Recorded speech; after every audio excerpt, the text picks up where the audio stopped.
Salut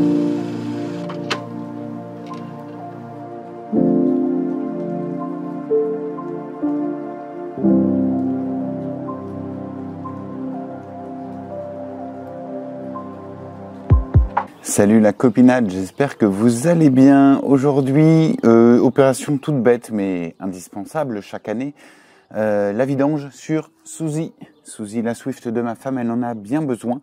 J'ai fait le niveau d'huile l'autre jour, le niveau est correct mais l'huile est bien noire quand même, donc un petit coup de propre là-dedans, ça pourrait être pas mal. Je vais commencer comme je l'ai fait pour ma petite Providence par mettre de l'avant-vidange. Bien entendu, histoire de décrasser au maximum le moteur. Donc, avant vidange, c'est un produit que vous mettez au niveau du bouchon de remplissage de l'huile et puis vous laissez tourner le moteur une vingtaine de minutes, histoire que ça décrasse un petit peu le caca qu'il peut y avoir là-dedans. Et puis ensuite, on vidange. Voilà, donc je vous fais un plan de caméra convenable pour que vous puissiez voir le versement de l'avant-vidange, même si c'est pas forcément très passionnant. Mais pour ceux qui ont une Swift et qui ne savent pas du tout faire la vidange, au moins ça vous permettra de voir où est-ce que ça se trouve. À tout de suite. Donc avant toute chose, bien j'ai monté la voiture sur chandelle, à l'aide d'un cric bien entendu, de sorte d'avoir la voiture qui soit surélevée et que je puisse me glisser en dessous le moment venu pour aller desserrer le bouchon de vidange. Donc le bouchon pour le remplissage d'huile, il est là. Là, vous avez la tirette pour vérifier le niveau. Et puis là, vous avez donc le bouchon. Il est écrit dessus Engine Oil, hein, donc en anglais, huile moteur. Voilà, pour ceux qui n'auraient pas bien suivi les cours d'anglais à l'école. Donc, bah, vous ouvrez le bouchon. Jusque-là, rien de bien compliqué. Vous posez le bouchon dans un endroit, hop, intelligent pour ne pas le perdre. Et puis exactement comme pour la Picanto Providence, j'ai acheté donc un nettoyant moteur avant vidange de marque Vins qui fait tout type de moteur. Donc on va tout simplement ouvrir la canette. Hop. Alors elle est un peu dure à ouvrir, il y a une sécurité pour éviter qu'on la prenne pour une canette de coca. Et en général, avec un tournevis, ça aide. Donc je prends mon fidèle tournevis tout pourri, tout cassé. Hop. Et voilà, on fait levier et on est bon. On ouvre la canette, hop, et on verse ici donc dans le remplissage d'huile. Alors il faut éviter d'en mettre partout, c'est mieux. Pour ce faire, je vais utiliser tout bêtement un entonnoir et on verse.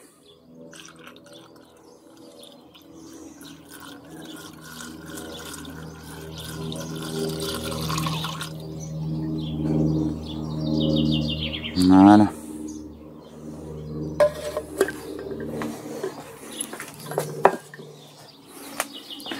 On referme ensuite, bien entendu, le bouchon.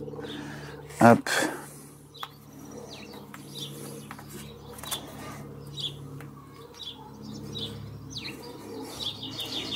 Qui est un peu spécial, je trouve, sur cette voiture, d'ailleurs, au niveau du serrage. Mais on est bon, j'ai pas de cran, j'ai rien, mais ça marche. Et puis on va démarrer la voiture pour la laisser tourner donc une vingtaine de minutes, ce qui sera nécessaire pour que le produit puisse circuler et faire son effet. Et puis je vous retrouve juste après pour la partie vidange de la bête. Alors, la copinade glissade sous la voiture. Je vous montre où est-ce que ça se trouve pour vidanger. Sur la Swift, c'est pas tout à fait pareil que sur la Picanto, mais enfin, dans le principe, c'est exactement la même chose. Vous avez le bouchon de vidange, vous le voyez ici, là au bout. Je vais aller vous mettre la clé pour que vous puissiez le voir. Il est là. Voilà, là au bout de la clé. Donc c'est du 17. Hop. Je vais vous poser la caméra par ici en espérant que vous puissiez voir ce que je fais. Mais normalement ça devrait le faire. On va pousser le bac de récupération dans un premier temps. On va aller fixer la clé. Hop. Et on va changer de sens parce que là je serre et moi je veux desserrer déjà dans un premier temps. On va commencer par là. Hein. Alors je sais pas à quel point il va être récalcitrant.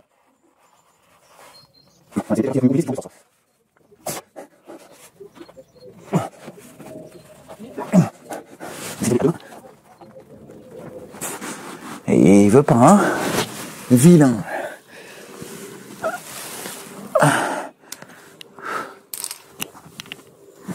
Dans ce genre de cas, quand vraiment ça veut pas, déjà, moi je vais essayer avec une autre clé, mais celle-là elle est vraiment fatiguée. depuis. Ouais, donc vraiment là, je vais pas y arriver. Donc ce que je vais faire, c'est que je vais utiliser une barre métallique où je vais glisser ma clé dedans. Ce qui me permet d'avoir un bras de levier. Je serai un petit peu plus long et ça sera peut-être plus facile comme ça. Voilà, vous voyez. Donc ça, c'est la technique. Si vraiment vous êtes bloqué, que c'est trop dur, vous pouvez déjà faire comme ça. Ça aide pas mal. Après, idéalement, ce que je n'ai pas fait, c'est on met des gants. Aussi. Parce que là, donc du coup, j'ai laissé tourner la voiture une vingtaine de minutes. Et qui dit tourner 20 minutes avec l'avant-vidange, dit que l'huile va être chaude. Hop. On va mettre le récupérateur ici. Et on y va. On desserre, on desserre, on desserre.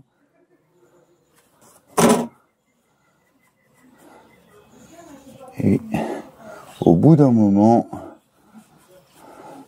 on va commencer à avoir l'huile qui va se barrer. Il est un peu long, le pas de vis. Suspense, ça y est, ça commence à venir gentiment. Et voilà, on y est.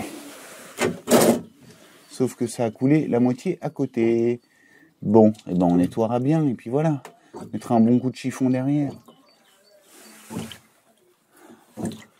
Hop. Voilà. Vous avez votre huile qui coule dans un bac de récupération, idéalement.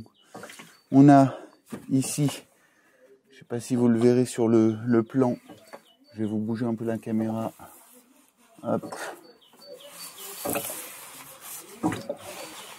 Voilà, j'espère que là vous verrez. On a ici le filtre à huile. Donc moi j'ai une clé pour desserrer le filtre à huile. Sauf que j'ai les caches en plastique ici qui sont rivetées. Donc ça risque d'être un petit peu galère d'accès, mais bon, en se débrouillant bien, ça devrait le faire. On desserre la clé, on la passe autour du filtre. Ouais, je suis embêté, hein. Je suis embêté. Qui ne va pas vouloir, j'arrive pas à me mettre de face. Hein. Le marteau, le tournevis, on va percer le filtre et puis on va le tourner comme ça. Le truc qui est chiant, c'est qu'on perd toujours de l'huile qu'il y a dans le filtre à côté, donc je vais essayer de pas trop en perdre. Ça me limitera mon nettoyage plus tard.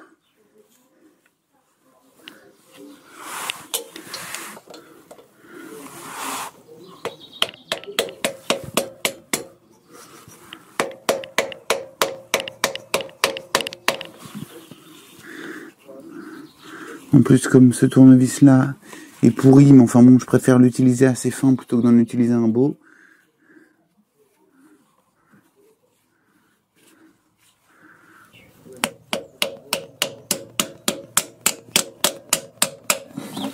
Voilà, là il est percé.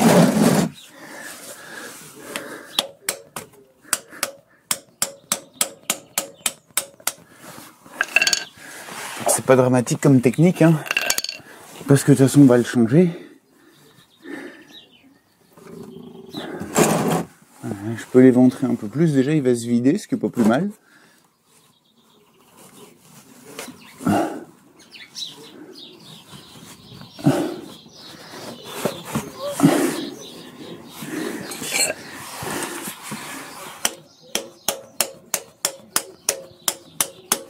Il a enfoncé suffisamment le tournevis pour pouvoir faire levier.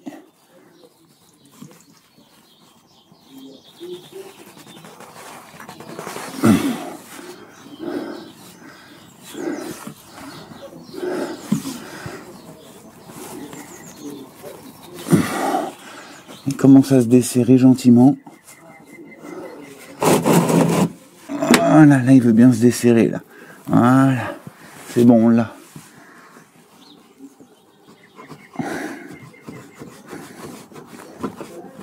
Voilà, donc ça arrive parfois, et quand ça arrive c'est chiant de devoir en arriver à cette méthode. Mais bon, elle a le mérite d'être fonctionnelle. Hop, voilà, je voulais juste retirer mon tournevis une bonne fois pour toutes. Et donc là maintenant on va pouvoir, maintenant qu'il est desserré, on va pouvoir le desserrer complètement. Hop, voilà, il vient tout seul.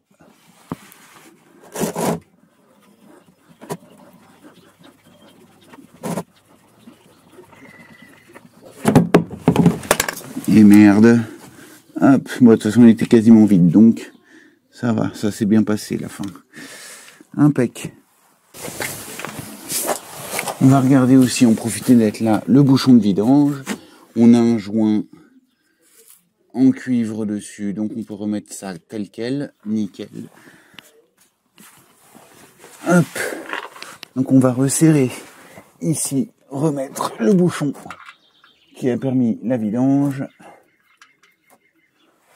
Donc c'est le bouchon que vous avez vu dans un premier temps. Je sais pas si là vous le verrez avec mon plan de caméra. J'espère que je suis pas en train de filmer pour rien. Donc le bouchon qui est là, dans le sens des aiguilles d'une montre.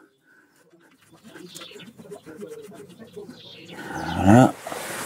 Hop. On va lui mettre quelques coups de clé. Essayer de ramasser un petit peu l'huile qu'on a laissée en dessous avec un chiffon au moins le plus gros. Ma clé, elle est là. Hop. Ça sert à rien de le resserrer comme un bourrin. C'est pas le but. Là, par contre, il faut que je me mette en serrage.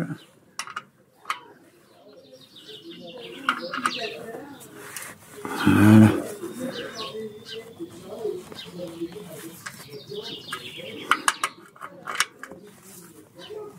Voilà, on est bien serré là. Ça ira très bien comme ça. Le nouveau filtre à huile tout beau tout neuf, sur lequel il est écrit, donc, appliquer une petite couche d'huile sur la surface entière du joint avant de resserrer. Ensuite, il faut visser donc le filtre sur son logement, puis rajouter 3/4 de tour après le contact avec le joint sur le bloc moteur, et ensuite démarrer le moteur et vérifier qu'il n'y ait pas de fuite. Donc on va reprendre de la bonne huile de vidange, hop, en trempant le doigt dedans, nickel. On va lubrifier donc le joint avec la bonne huile, la bonne vieille huile, et on va remettre notre filtre à huile.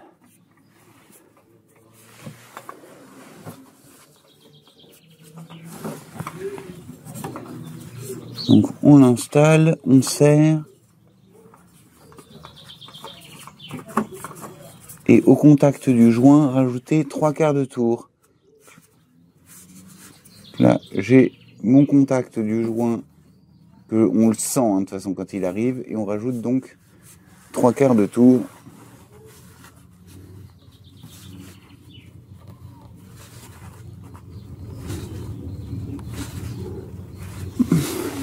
Voilà, de sorte à ne pas écraser non plus le joint. On y est là. On est bon. Impec. Alors ils disent de redémarrer pour s'assurer qu'il n'y ait pas de fuite, mais ce qu'ils omettent de mettre sur le filtre, et ça peut être bien pour les débutants, c'est qu'il faut remettre de l'huile quand même. Ça, si c'est pas précisé, c'est un petit peu couillon, mais bon, moi je le sais, donc je vais pas oublier. Allez les amis, fin de vidéo quasiment avec du monde autour de moi. Ça va faire une ambiance un peu garage. J'ai mon frangin qui a débarqué à la maison, qui est en train de faire la pression des pneus de sa moto.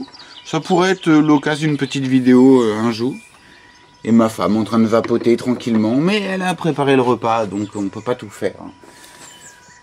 Hop. Donc dans la Swift, la Suzy, il faut lui mettre 4 litres d'huile. Donc j'ai préparé un bidon dans lequel j'ai mis 4 litres pour l'instant, et je réajusterai l'huile après. J'ai bien sûr redescendu la voiture, et on y va gentiment.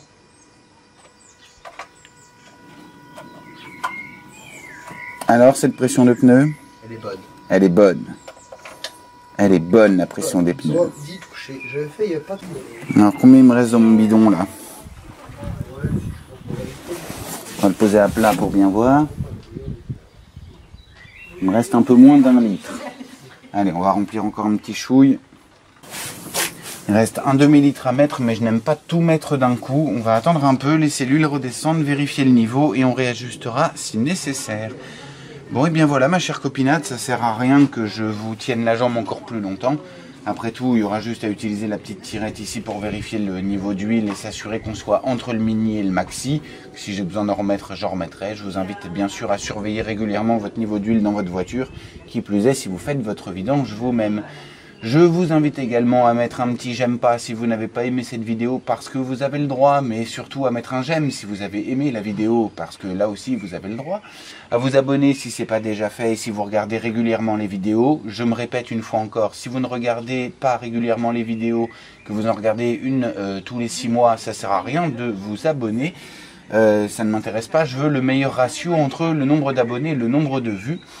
Et puis enfin, mettre un petit commentaire si vous avez un commentaire à faire sur une boulette potentielle que j'aurais pu faire ou si vous avez tout simplement une question. À très bientôt, salut la copinade!